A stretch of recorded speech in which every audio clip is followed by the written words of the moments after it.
some new global warming news out, quite depressing.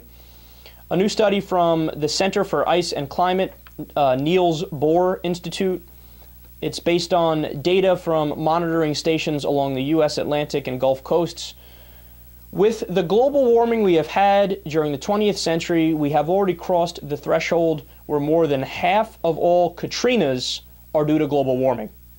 So do you understand that? They're saying definitively, while in the past we might have speculated, well, hey, this increased extreme weather might have something to do with global warming, they're saying, no, we have the data now, we can show you it is definitely linked to global warming, and more than half of all of the Katrinas, which is just, I guess you could say a euphemism for euphemism is not the right word, but they're using that as a substitute for saying all the bad storms.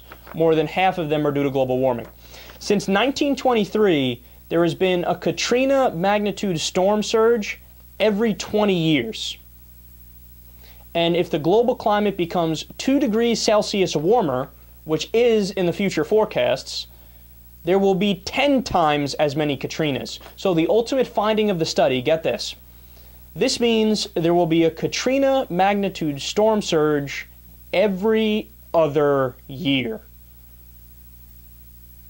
Now, when you actually think about the toll of Katrina and what that did to the South, to New Orleans, to Louisiana, and the amount of damage it caused, and the toll in lives taken, and I mean,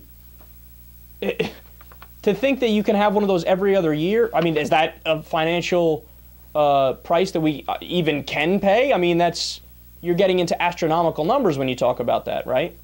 And then when you add on top of it all of the other things that happen along with climate change, you get more wildfires and bigger wildfires, right? And they last longer. You get a decrease in fresh water in the Midwest because they get their water from mountaintops in that area, and then as more global warming there is, the less fresh water there is in that area, right? You get the rise of the sea level, which is obviously poses tremendous problems for a bunch of super populated cities.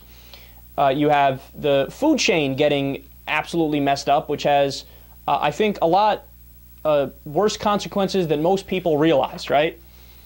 So, I mean, when you put all these things together, it's, no pun intended, a perfect storm of a horrendous problem that we haven't even begun to address in a serious manner yet.